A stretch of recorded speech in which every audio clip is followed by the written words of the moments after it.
Assalamualaikum warahmatullahi wabarakatuh. Perkenalkan, kami dari kelompok 12.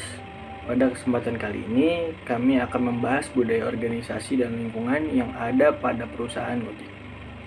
Salah satu perusahaan penyedia jasa aplikasi transportasi yang fenomenal adalah PT Gojek Indonesia.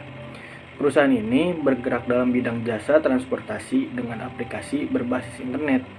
Perusahaan ini didirikan oleh Nadiem Makarim pada tahun 2011 di Jakarta, yang pada awalnya hanya melayani pemesanan lewat panggilan telepon saja.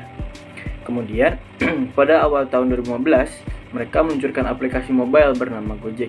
Ratusan ribu pemilik kendaraan motor maupun mobil telah bergabung menjadi mitra driver Gojek.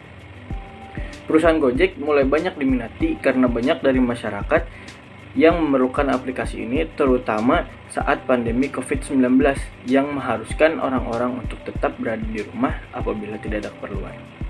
Di balik kesusahan dari perusahaan Gojek ini, kita akan mengulik mencari tahu bagaimana budaya organisasi dan lingkungan dari perusahaan ini. Pertama, budaya organisasi berpengaruh terhadap prestasi kerja. Ini berarti bahwa eksistensi budaya pada driver ojek online atau Gojek sangat dibutuhkan, sehingga perlu diperhatikan. Lalu ada fleksibilitas kerja yang berpengaruh pada prestasi kerja. Transportasi ojek online atau Gojek ini berarti bahwa fleksibilitas kerja pada driver ojek online sangat dibutuhkan, sehingga perlu diperhatikan. Umpan balik atau feedback juga berpengaruh pada prestasi kerja transportasi Gojek ini. Ini berarti bahwa umpan balik kerja pada driver ojek online atau Gojek sangat dibutuhkan, sehingga perlu diperhatikan. Budaya organisasi, fleksibilitas kerja, dan umpan balik memiliki pengaruh secara simultan terhadap prestasi kerja. Oktavianur 2020. Dayudara Permata, selaku Vice President PT Karya Anak Bangsa, memaparkan tentang bagaimana budaya organisasi dari perusahaan Gojek tersebut. Perusahaan Gojek memiliki budaya organisasi yaitu berbentuk pada 3 pilar utama, yaitu kecepatan, inovatif, dan dampak sosial. Juga memiliki 3 prinsip dasar. Bagaimana implementasinya? Jadi 3 pilar utama itu yang menjadi guiding prinsipnya Gojek. Apapun yang kita lakukan itu harus cepat, kita harus inovatif, dan kita harus menghasilkan dampak sosial. Yang dimaksud dengan speed artinya jika Anda melakukan sesuatu, kita harus melakukannya dengan cepat. Kita dengan sempurna, tapi kita ingin cepat. Itu sebabnya pilar Gojek itu bukanlah perfect, karena tidak ada produk yang sempurna, tidak ada jasa yang sempurna. Kalau menunggu semua jadi perfect baru kita launching, mungkin sampai kiamat kita baru launching. Lebih baik kita launching yang pertama sambil terus melakukan perbaikan daripada kita tunggu kita planning terus tapi tidak pernah dieksekusi. Begitu ujar. Sedangkan inovasi adalah jawaban dari status quo. Daripada bertanya mengapa, lebih baik bertanya mengapa tidak. Daripada ngomong tidak bisa, lebih baik bisa. Jadi harus can do attitude. Oh ya, mari coba ini. Mari kita berimprovisasi. Mari coba sesuatu yang berbeda. Mari lihat dari sudut pandang yang berbeda. Dari menjelaskannya seraya menambahkan, jadi day to day mereka harus berpikir kayak how we can do differently yang lebih baik, inovasi. Dari dampak sosial dan lingkungannya, Gojek mencoba memperdayakan dan memberikan penghidupan yang lebih baik bagi masyarakat piramida bawah atau yang status sosial ekonominya minus. Pada saat bersamaan, Gojek juga memberikan layanan jasa yang baik untuk masyarakat yang luas atau konsumen Gojek. Dalam merekrut pengendara Gojek misalnya, Gojek tidak mencari yang sudah memiliki pengalaman. Saya bilang juga sama tim saya, dapatkah kita menyediakan kesempatan kerja untuk orang yang belum bekerja sama sekali untuk bergabung dengan kami secara full time. Jadi saya tantang mereka. Kenapa? Dengan mengejar keuntungan, Gojek juga mau menciptakan dampak sosial.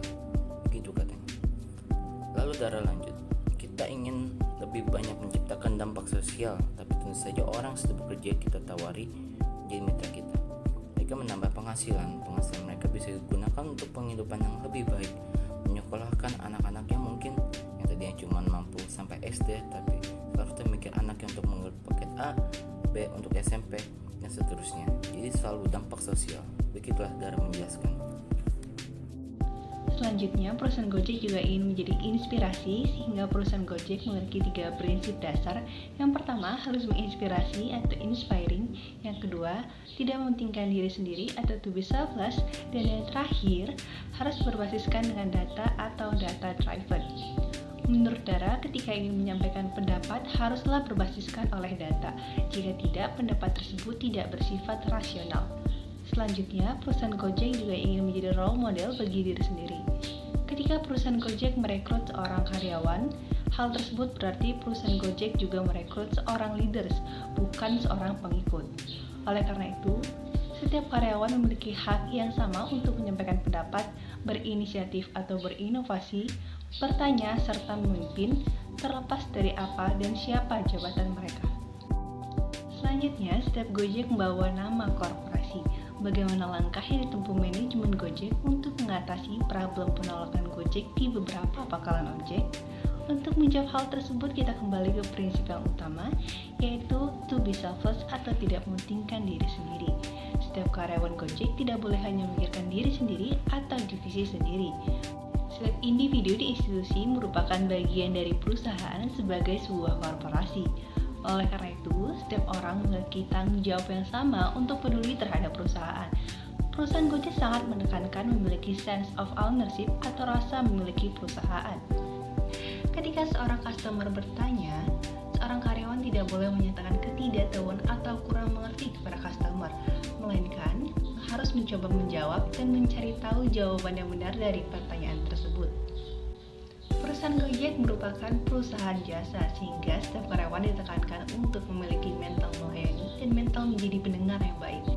Sama halnya ketika seorang customer melakukan komplain terhadap layanan, seorang karyawan Gojek juga harus tetap melayani dengan baik dan menjadi pendengar yang baik.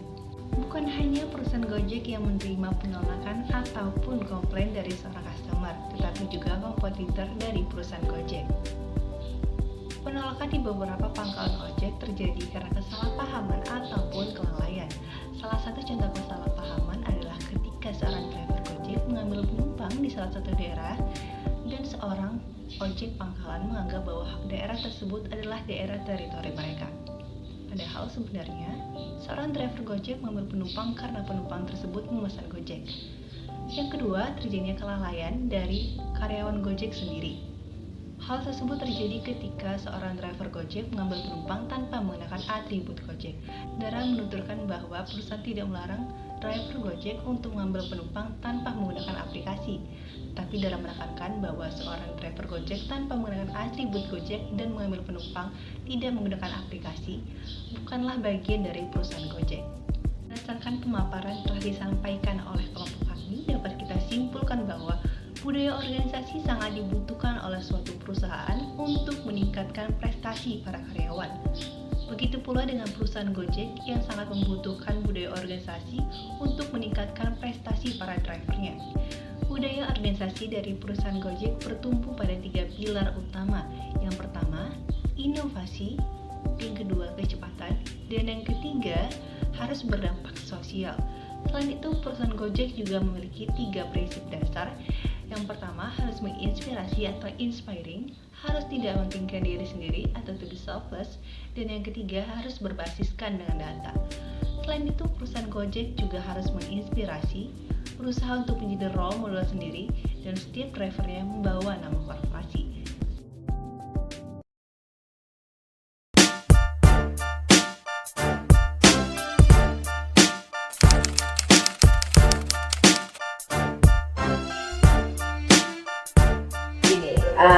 Ini di semua aspek ya, jadi either itu kantor atau semua flexibility yang kita punya. Kayak di Gojek itu cuti itu kan tanpa batas gitu.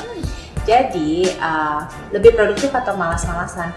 The most interesting thing adalah GoTroops itu di sini dengan semua fasilitas dan kebebasan yang kita kasih, mereka tuh emang seneng banget aja kerja gitu. Jadi kenapa yang dari tadi gue tekenin adalah lo harus jadi mature and responsible adult, karena sebenarnya apapun facility atau freedom atau flexibility yang kita kasih, karena ujung-ujungnya mau menghasilkan pekerjaan yang terbaik, otomatis ini nggak justru membuat jadi lebih malas atau apa gitu.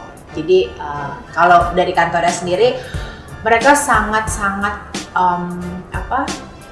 bisa memanage waktu untuk kayak misalnya main gitu di GoPlay gitu. Gila, kita punya time zone sendiri gitu kan. Tapi nggak ada juga tuh yang abis itu jadi pekerjaannya terbengkalai karena sibuk main, enggak.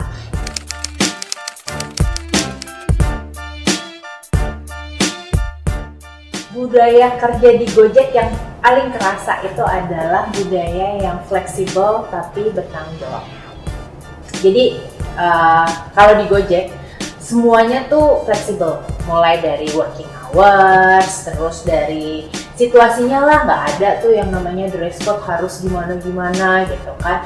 Working hours tuh kecuali di bagian operasional yang langsung berurusan sama customer, sisanya kita sangat fleksibel, kita nggak ada working hours yang baku.